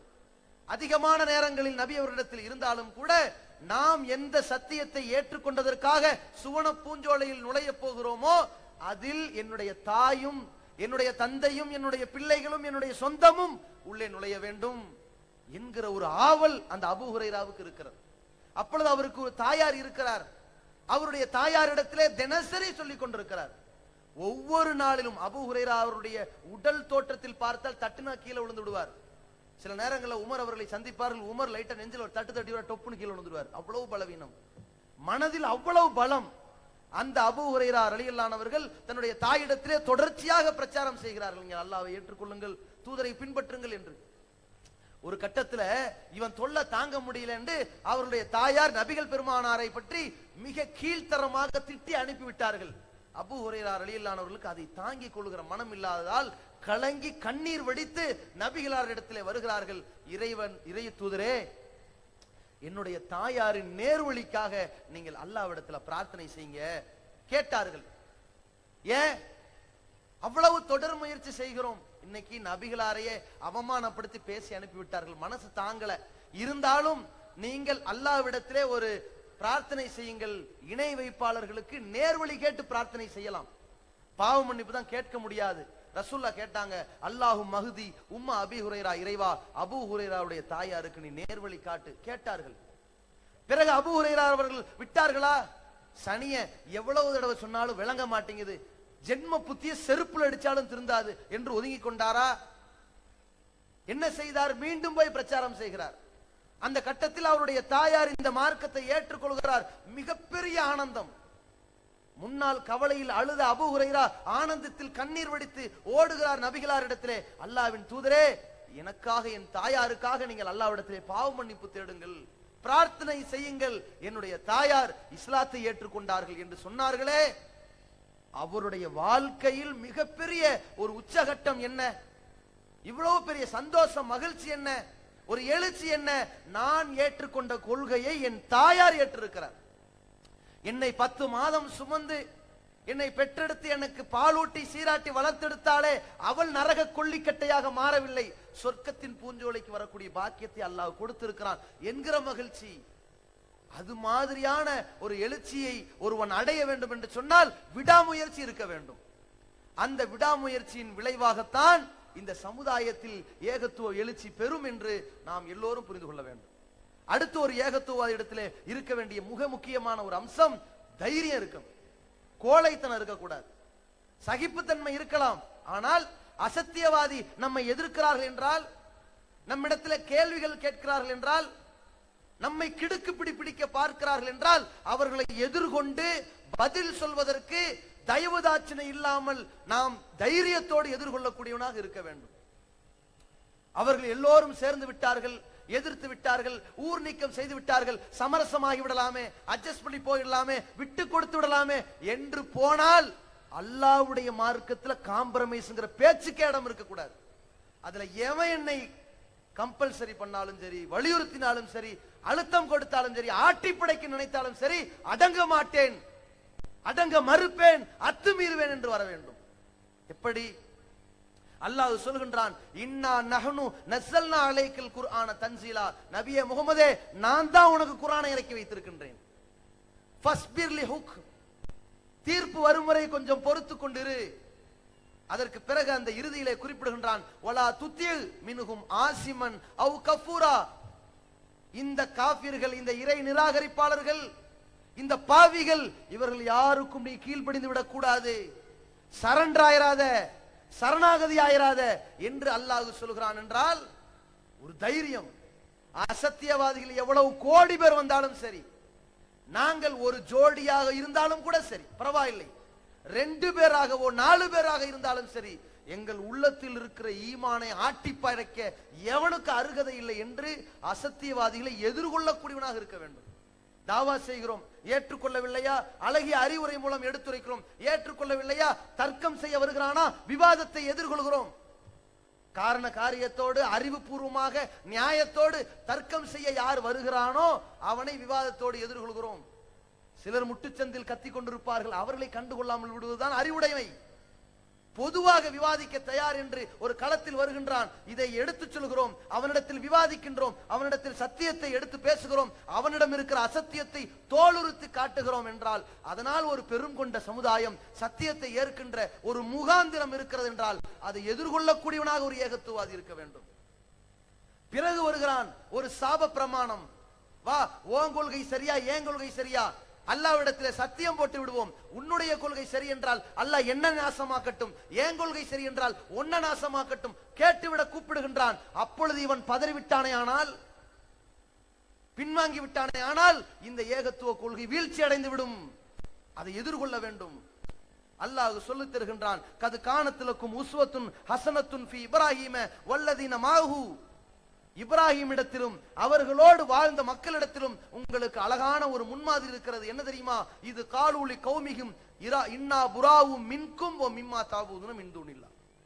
அவர்கள் தங்களுடைய சமுதாயத்தில் உள்ள சிலரை எதிர்கொண்டார்கள். என்ன சொல்லி எதிர்கொண்டார்கள் தெரியுமா? உங்களிடத்தில் நாங்கள் 2 வகையான எதிர்ப்பை பதிவு செய்கிறோம். ஒன்று, நாங்கள் உங்களை எதிர்க்கிறோம், மற்றொன்று, நீங்கள் எந்த இறைவனுக்கு இணை கற்பித்துக் கொண்டிருக்கிறீர்களோ அந்த இணையாக கற்பனை செய்த அந்த சிலைகளை எதிர்க்கின்றோம். அந்த இணை வைப்பும் எங்களிடத்தில் இல்லை, அதை நாங்கள் எதிர்க்கிறோம். அந்த இணை வைப்பு காரியத்தை செய்வதால் உங்களையும் எதிர்க்கிறோம் என்று சொன்னார்கள். இன்றைக்கு நம்மிடத்தில் அந்த எதிர்ப்பு இருக்கிறதா? நாம் வரதட்சணை எதிர்க்கிறோம். வரதட்சணை வாங்கி திருமணம் செய்பவனை எதிர்க்கிறோமா? பிதஅத்தை எதிர்க்கிறோம். பிதஅத்தின் அடிப்படையில் ஒரு காரியத்தை அரங்கேற்றக்கூடிய அந்த சபையை, அவனை புறக்கணிக்க தயாராக இருக்கிறோமா? அங்கே தயக்கம் காட்டினால், மௌனியாக இருந்தால் நாம் கோழைகளாக இருக்கிறோம். அசத்திலே சூனியக்காரர்கள் வந்தார்கள், இல்லாத இருப்பதை போன்று ஆக்குவதை போன்று காட்ட வந்தார்களே. அப்பொழுது மூசா அலைஹிஸ்ஸலாம் அவர்கள் பயந்து நடுங்கி பின்வாங்கி, வேணாம்டா உனக்கும் கொஞ்சம் இருக்கு எனக்கும் கொஞ்சம் இருக்குன்னு ஓடினாரா? வலா யுஃப்லிஹு ஸாஹிரு ஹைசு அத்தா, சூனியக்காரன் எப்படி வந்தாலும் ஜெயிக்க மாட்டான், போடு பாப்போம். சூனியக்காரர்கள் எல்லாத்தையும் போட்டார்கள், அது உண்மையில் பாம்பாகவே ஆகவில்லை. மூசா நபி போட்டார், அது அற்புதம், பாம்பாக ஆனது. அவர்கள் போட்டதை விழுங்கியது, பிறகு கைத்தடியாக மாறியது. அந்த சபையிலே இந்த மூசா அலைஹிஸ்ஸலாம் அவர்கள் இந்த அசத்திய கூட்டத்திற்கு ஆடி போகாமல், நடுநடுங்காமல், பயப்படாமல் களம் கண்டதை போல ஒரு ஏகத்துவாதி இருக்க வேண்டும். என்னிடத்தில் இருக்கக்கூடியது சத்தியம், நான் ஏன் சளைக்க வேண்டும், நான் ஏன் பயப்பட வேண்டும் என்று இந்த ஏகத்துவ விஷயங்களை எடுத்து வைக்க வேண்டும். நம்மை பார்த்து, ஒரு சிங்கத்தை பார்த்து விரண்டோடுகிற கழுதைகளை போன்றுதான் அசத்தியவாதிகள் ஓடிக்கொண்டிருப்பார்கள் என்று அல்லாஹ் சொல்கிறான். என்றால் இந்த சமுதாயத்தில் தீமைகளை எதிர்கொள்ளக்கூடிய இடத்திலே நாம் எவ்வளவு பேர் என்கிறோம் என்று இருக்கிறோம் என்கிற எண்ணிக்கையை விட எந்த கொள்கையில் இருக்கிறோம் என்கிற எண்ணிக்கை தான் முக்கியம். அல்லாஹ் ரப்புல் ஆலமீன் எண்ணிக்கையினுடைய பலத்தை பார்க்காமல் நம்முடைய எண்ணங்களின் பலத்தை பார்ப்பான். அதனால் தான் அல்லாஹ் சொன்னான், கம்மின் ஃபியத்தின் கலீலத்தின் கலபத் ஃபியத்தன் கஸீரத்தன் பிஇذனில்லாஹ். எத்தனையோ சின்னஞ்சிறிய கூட்டங்கள் பிரம்மாண்டமான கூட்டங்களை எல்லாம் மிகைத்து ஜெயித்து விட்டது என்று அல்லாஹ் சொன்னானே, அதற்கான காரணம் அங்கே எண்ணத்தில் தான் பலம் இருந்ததே தவிர எண்ணிக்கையில் பலம் இல்லை. அவ்வளவு ஒரு வேகம் இருக்க வேண்டும். அதே போல இந்த ஏகத்துவவாதி இடத்திலே இருக்க வேண்டிய இன்னொரு முக்கியமான ஒரு அடிப்படை அம்சம், நாம் எந்த கொள்கையை ஏற்றிருக்கிறோமோ அதை அடுத்த தலைமுறையினருக்கு, புதிய தலைமுறையினருக்கு, இளைய தலைமுறையினருக்கு எடுத்து சொல்ல வேண்டும் என்கின்ற ஒரு அக்கறை இருக்க வேண்டும். ஒரு சமுதாயத்தில் பெரிய சாம்ராஜ்யத்தை உண்டாக்கணும்னா இப்படிப்பட்ட தூரநோக்கு செயல் திட்டம் இருக்க வேண்டும். நாம் இன்றைக்கு ஒரு 5 தலைமுறையை சார்ந்தவர்களோடு வாழ்ந்து கொண்டிருக்கிறோம்.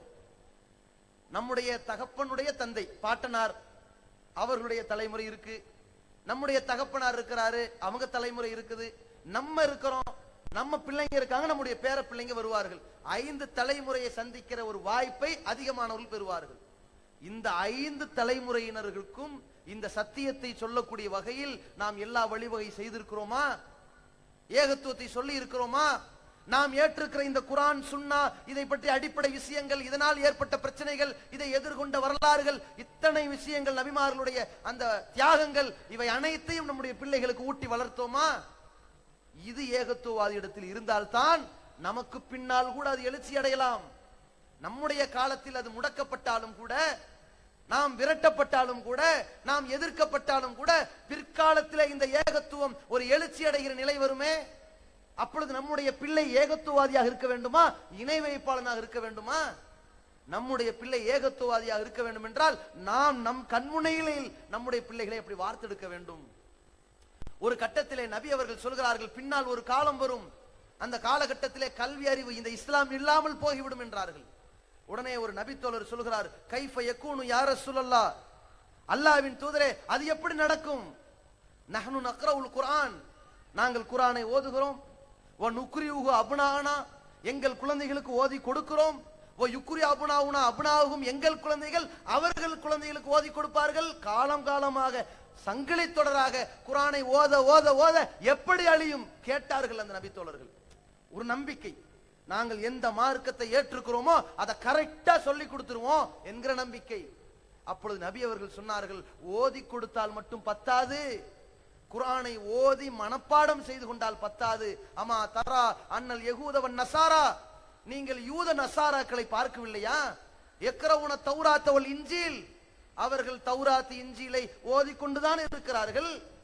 வலா யாமலுன மிம்மா ஃபீஹிமா, அதன்படி அவர்கள் நடப்பதில்லையே. நீங்கள் உங்கள் பிள்ளைகளுக்கு ஓதி கொடுப்பது முக்கியமல்ல, கற்றதை அதன் வழியிலே நடக்க செய்ய வேண்டும், அதுதான் முக்கியம் என்றார்களே. இப்ராஹிம் அலைஹிஸ்ஸலாம் அவர்கள் நமக்கு எவ்வளவு அழகான ஒரு முன்மாதிரியாக இருக்கிறார். இதிபுத்தலா இப்ராஹிம ரப்புஹு பி கலிமாத்தின் ஃபஅத்தம்மஹுன்ன, இப்ராஹிமிடத்தில் இறைவன் போட்ட எல்லா சோதனைகளையும் எதிர்கொண்டார். ஒரு சமுதாயத்தை போன்ற ஒரு பலம், அவ்வளவு ஒரு வேகம், நெருப்பில் தூக்கி எறியப்பட்டாலும் கூட நெருப்பு சுடும் என்ற இயற்கை விதிக்கு மாற்றமாக என்னை படைத்தவன் அதை குளிர வைப்பான் என்கிற ஒரு நம்பிக்கை.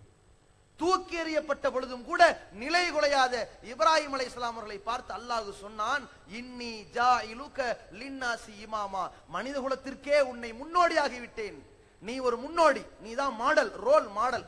அல்லாஹ் சொல்லிட்டான். இப்ராஹிம் விட்டாரா? அடுத்த ஒரு பிரார்த்தனை செய்தார், வமின் துர்ரியத்தி, இறைவா என்னை முன்னோடி ஆக்கி இருக்கிறாய், என்னுடைய வழித்தோன்றல்களையும் அப்படியே ஆக்கிரலாமே கேட்டார்கள். அல்லாஹ் என்ன செஞ்சான் தெரியுமா? என்னுடைய சோதனைகளை எல்லாம் ஏற்று சகித்துக் கொள்ளக்கூடியவர்களை, பொறுத்து கொள்ளக்கூடியவர்களை, உறுதிமான்களை முன்னோடியாக ஆக்குவேன். ஆனா அநியாயக்காரர்கள் ஆக்க முடியாது. உன் புள்ளைங்கிறதுக்காக வேண்டி அநியாயக்காரர்கள் ஆக்க முடியுமா? ஒலா ஏனாலு அகுதில் ஆலிமீன், அநியாயக்காரர்களுக்கு இந்த மாதிரி நான் செய்ய மாட்டேன் என்று அல்லாஹ் மறுக்கிறான் என்றால், இப்ராஹிம் அப்பொழுது சந்திக்கிறார், தன்னுடைய வாழ்க்கையில் தன் கண் முன்னிலையிலே பார்க்கிறார், இஸ்மாயில், இஸ்ஹாக், அடுத்த தலைமுறை இருக்கிறது, இஸ்ஹாக்குக்கு அடுத்து யாக்கூப் என்கிற தலைமுறை இருக்கிறது. 3 தலைமுறைக்கும் இந்த ஏகத்துவத்தை சொன்னார். அதன் விளைவு இஸ்மாயில் இறை தூதர், இஸ்ஹாக் இறை தூதர், இஸ்ஹாக்குடைய மகன் யாக்கூப் இறை தூதர். அந்த யாக்கூப் என்ன பாடத்தை தன்னுடைய தாத்தா இப்ராஹிம் இடத்தில் கற்றிருக்கிறார் தெரியுமா? நாம் ஏற்றுக்கொண்ட கொள்கையை நம்முடைய பிள்ளைகளுக்கு சொல்லாம சாகக்கூடாது, இதான் கத்திருக்கிறார். அதனால் தான் யாக்கூப் அவர்களுடைய மரணத்தை பற்றி அல்லாஹ் நமக்கு சொல்கின்றான், அம் குன்தும் ஷுஹதா இது ஹலர யாக்கூபல் மவுத். இந்த யாக்கூப் நபிக்கு மரணம் வந்துச்சு, அப்ப நீங்க யாராவது அங்க இருந்தீங்களா? அங்க என்ன நடந்துச்சுன்னு தெரியுமா? தெரியாது. அப்ப நான் சொல்றேன், அல்லாஹ் சொல்றான் என்ன நடந்துச்சு. அவர் கேட்டார், நான் இப்ப உயிரோடு இருக்கிறேன், நீங்க எல்லாம் அல்லாஹ் வணங்குறீங்க, நான் மௌத்தா போன பிறகு நீங்க யாரை வணங்குவீங்க கேட்டார். அவர்கள் பதில் சொன்னார்கள், யாரை வணங்குவோமா? நஅபுது இலாஹக்க, உங்கள் இறைவனான அந்த அல்லாஹ்வை வணங்குவோம். ஓ இலாஹ ஆபாயிக்க, உங்கள் முன்னோர்கள் பெற்றோர்களுடைய உங்களுடைய மூதாதையர்களுடைய இப்ராஹிம், இஸ்மாயில், இஸ்ஹாக்குடைய இறைவனான இலாஹம் வாஹிதா, அந்த ஒரே கடவுளை வணங்குவோம். சொன்னதற்கு பிறகு யாக்கூபுடைய உயிர் பிரிந்து விட்டது. நம்முடைய பிள்ளைகள் இந்த ஏகத்துவத்தில் இருக்கிறார்கள், பிரிந்தது. இப்படிப்பட்ட ஒரு எண்ணம் ஒவ்வொரு ஏகத்துவவாதத்தில் இருக்க வேண்டும். நாம் இந்த உலகத்தை விட்டு பிரிந்து செல்கிறோம் என்றால் நம்முடைய பிள்ளைகள் இந்த கொள்கையின் பால் வார்த்தெடுக்கப்பட்டார்களா, அப்பொழுது நம்முடைய உயிர் பிரிகிற பொழுது ஒரு இன்பம் இருக்கும். இதை யோசித்துக் கொள்ள வேண்டும். அதே போல ஏகத்துவவாதி இடத்திலே இருக்க வேண்டிய இன்னொரு முக்கியமான ஒரு அம்சம், நாம் எந்த விஷயத்தை ஏற்றுக்கொண்டோமோ, எந்த விஷயத்தை மக்களுக்கு எடுத்துரைத்துக் கொண்டிருக்கிறோமோ, எந்த விஷயத்தை பற்றி பிரச்சாரம் செய்து கொண்டிருக்கிறோமோ, அந்த விஷயங்களின்படி நம்முடைய வாழ்க்கையில் நம்முடைய நடத்தைகளை, நடவடிக்கைகளை அமைத்துக் கொள்ள வேண்டும். அப்பொழுதுதான் இந்த ஏகத்துவத்திற்கான ஒரு எழுச்சி ஏற்படும். இல்லை என்றால் பார்த்தா சொல்லுதாங்க சுல்தான், அவன் செயல்ல சைத்தானுங்கன்னு போய்கிட்டே இருப்பார்கள். நம்முடைய நடவடிக்கைகளையும் சார்த்து காட்ட வேண்டும். உடலோடு உயிர், ஒரு நாணயத்தின் இரு முகம். அதுபோல நம்முடைய சொல்லுக்கும் செயலுக்கும் எந்த முரண்பாடு இல்லாத வகையில் நாம் நடந்து காட்டினால் இந்த சமுதாயத்தில் அல்லாஹ் மிகப்பெரிய அளவிலே அசத்தியவாதிகளுடைய உள்ளங்களை திருப்பி இந்த ஏகத்துவ ஜோதியை அவருடைய உள்ளத்திலும் எரிய வைப்பான். இந்த உலகத்திலே இந்த ஏகத்துவ சிந்தனை ஏற்றுக்கொண்ட மக்களாக, இந்த ஏகத்துவ கொள்கைவாதிகளாக இந்த உலகமே மாறும். அந்த காலம் நாமெல்லாம் நினைத்துக் கொண்டிருக்கிறோம், இது நடக்காது, இது எப்படி சாத்தியம், இது எப்படி முடியும் என்று நாம் நினைத்துக் கொண்டிருக்கிறோம். இது அல்லாஹ் கொடுத்திருக்கிற வாக்குறுதி. ஏகத்துவ எழுச்சி வர வேண்டுமா, ஒட்டுமொத்த மனித குலமே அந்த ஓர் இறைவனை வணங்கக்கூடியவனாக படை சூழ வேண்டுமா, நீங்கள் எந்த ஏகத்துவத்தை சொன்னதற்காக நசுக்கப்பட்டீர்களோ, ஊர் நீக்கப்பட்டீர்களோ, நீங்கள் புறக்கணிக்கப்பட்டீர்களோ, உதாசீனப்படுத்தப்பட்டீர்களோ, நீங்கள் இந்த நாட்டின், இந்த தேசத்தின், இந்த மண்ணின் ஆட்சியாளர்களாக, இந்த ஏகத்துவத்தை நிலைநாட்டுகிற மன்னர்களாக உருவாக வேண்டுமா? அல்லாஹ் சொல்லுகிற வாக்குறுதி, வஅதல்லாஹு அல்லதீன ஆமனு, அல்லாஹ் இறை நம்பிக்கை கொண்டவர்களுக்கும், மின்கும் உங்களில் இறை நம்பிக்கை கொண்டவர்களுக்கும், அமிலு சாலிகாத் நற்காரியங்களையும் புரியக்கூடியவர்களுக்கும் அல்லாஹ் ரப்புல் ஆலமீன் ஒரு வாக்குறுதி தருகின்றான். லியஸ்தக்லிஃபன்னஹும் ஃபில் அர்ள், இந்த பூமியிலே அவர்களை மிகப்பெரிய பிரதிநிதிகளாக ஆக்குவேன், அரசாட்சியை கொடுப்பேன், இந்த உலகத்தின் ஆட்சி அவர்கள் கைக்கு சென்று விடும் என்று அல்லாஹ் ஒரு உத்தரவாதம் கொடுக்கிறான். யாருக்கு? நீ இறைவனை நம்பி அதே அடிப்படையில் செயல்படுத்தி காட்டு. அதனுடைய மாற்றம், அதனுடைய ஏற்றம், அதனுடைய முன்னேற்றம், ஒட்டுமொத்த உலகமும் ஏகத்துவ கோட்டையாக மாறும். நடக்காதா? எதிரிகள் மாறவில்லையா? நபிகளார் காலகட்டத்திலே எந்த சுகைல் என்பவர் நபிகளாருக்கு எதிராக காபிர்களின் தலைவராக உடன்படிக்கை போட்டாரோ, அவருடைய பிள்ளை அபூ ஜந்தல் முஸ்லீமாக இல்லையா? அபூ ஜஹலுடைய மகன் முஸ்லீமாகலையா? அபூ சுஃபியான் முகமது கொலை செய்யப்பட்டு விட்டார் என்று உஹது யுத்தத்திலே பறைசாற்றிய அபூ சுஃபியான் முஸ்லீமாகவில்லையா? அட, ஏகத்துவ வரலாற்றிலே இன்றைக்கு நீங்கள் பாருங்கள். இப்ப நம்ம ஜமாத்தை எடுத்துக்கொள்ளுங்கள்.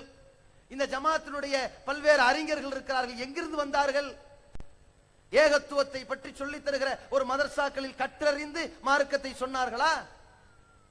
இப்ப இந்த இயக்கத்தின் மாநில தலைவர் ஃபக்கீர் முகமது அல்தாஃபி ஒரு சுன்னத்துவல் ஜமாத்துல ஒரு மதுஹபை அடிப்படையாக கொண்டு மார்க்கத்தை போதனை செய்து கொண்டிருக்கிற, மார்க்கத்தை தப்பும் தவறுமாக சொல்லித் தருகின்ற இடத்திலிருந்து ஏகத்துவத்தின் பக்கம் ஈர்க்கப்படவில்லையா? அவர்களை ஈர்க்க செய்ததற்கு காரணம் இந்த ஏகத்துவவாதிகளின் சொல்லும் செயலுமாக இருக்காதா?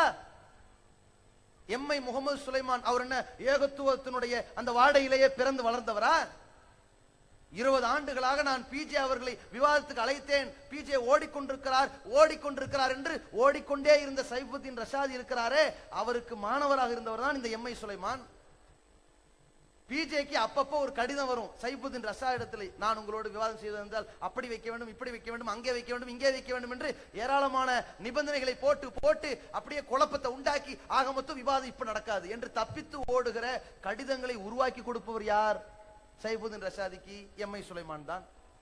அவருக்கு கூட இருந்து பிஜேக்கு மறுப்பு எழுதி கடிதம் எழுதி கொடுத்துக் கொண்டிருந்தவர் எம்ஐ சுலைமான். பிறகு இந்த ஏகத்துவத்தின் பக்கம் ஈர்க்கப்படவில்லையா? மாற்றங்கள் ஏற்படும். அதை ஏற்படுத்துவோம் நாம் அல்ல, அல்லாஹ். நம்முடைய வேலை என்ன? சத்தியத்தை எடுத்து சொல்ல வேண்டிய வேலை இருக்கிறது, தொடர்ச்சியாக சொல்லிக் கொண்டிருக்கிற வேலை இருக்கிறது. எந்த ரப்புல் ஆலமீன் காபத்துல்லாவை விட்டு நபிகளார் விரட்டடிக்கப்படுகிற நேரம் வந்ததோ, அதே காபாவை வெற்றி கொண்டு சாவியை ஒப்படைத்தானா இல்லையா நபிகளாருக்கு? யோசித்து பாருங்கள். அதே போன்றுதான் இந்த உலகத்திலே ஏகத்துவத்தை எடுத்துரைக்கின்றோம். 30 ஆண்டுகளுக்கு முன்னால் 10 பேர், 20 பேர், 50 பேர், 100 பேர். இன்றைக்கு அல்லாஹ்வுடைய கிருபையினால் ஒரு மாவட்ட மாநாட்டில் பல்லாயிரக்கணக்கான பேர்கள் வரவில்லையா? அட, மாநில மாநாடு வேண்டாம் என்று ஏன் மாவட்ட மாநாடு? எழுச்சியினுடைய ஒரு வகையான மாற்றம், அதனுடைய வெளிப்பாடு அதானே. இதற்கெல்லாம் அடித்தளம் என்ன?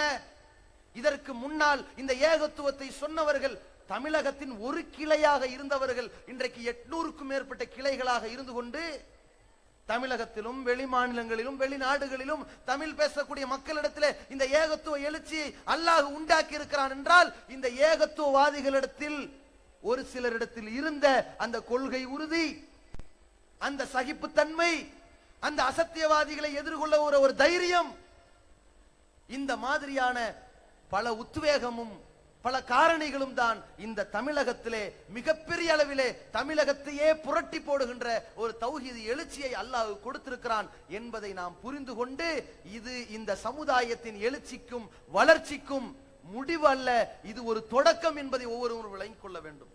ஏன், நீங்கள் இன்றைக்கு பெரும்பான்மையாக இந்த சபையில் பெரும்பான்மையாக காட்சியளிக்கப்பட்டாலும் உங்கள் குடும்பத்தில் நீங்கள் ஒரு மைனாரிட்டி. நீங்கள் வீட்டுக்குள் போய் நிற்பீர்கள், நான் குர்ஆன் சுன்னாவை மட்டும் பின்பற்றுவேன் என்று சொல்வீர்கள். வீட்டில் உள்ள 8 பேர் உங்களை எதிர்த்து நிற்பார்கள். யார் மெஜாரிட்டி? எங்கே தௌஹீத் இருக்கிறது? எங்கே வளர்ச்சி அடைந்து விட்டது என்று நீங்கள் கணக்கு போட்டு பாருங்கள். உங்களுடைய குடும்பத்தில் நீங்கள் சொற்பம் தான். அத்தனை பேரையும் சொர்க்கத்தின் பக்கம் அழைக்க வேண்டும் என்றால் இங்கே சொல்லித்தரப்பட்டிருக்கிற அத்தனை அம்சங்களையும் நாம் உள்ளத்தில் சுமந்தவர்களாக தௌஹீதின் எழுச்சிக்காக என்னுடைய வாழ்க்கை இருக்க வேண்டும், என்னுடைய பொருளாதாரம் இருக்க வேண்டும், என்னுடைய உயிர் இருக்க வேண்டும், என்னுடைய நடவடிக்கைகள் அமைய வேண்டும் என்று உணர்ந்து இந்த உலகத்திலே நாம் வாழ்கிற ஒவ்வொரு அணுதினமும் அல்லாஹ்வுக்காகவே வாழ்ந்து இந்த அல்லாஹ்வுடைய மார்க்கத்தை சளைக்காமல், பின்வாங்காமல், ஓடிவிடாமல், தளர்ந்து விடாமல் எடுத்துரைக்கக்கூடிய நன்மக்களாக எல்லாம் வல்ல அல்லாஹ் ரப்பல் ஆலமீன் நம் அனைவரையும் ஆக்கியருள்வானாக. இந்த தரணி முழுவதும், இந்த உலகம் முழுவதும் இந்த சத்திய கொள்கையை ஏற்றுக்கொள்ளக்கூடிய மக்களாக எல்லா மக்களுக்கும் அந்த ஏக இறைவன் நேர்வழியை வழங்குவானாக என்று கேட்டு இந்த உரையை நிறைவு செய்கிறேன். அஸ்ஸலாமு அலைக்கும் வரஹ்மத்துல்லாஹி.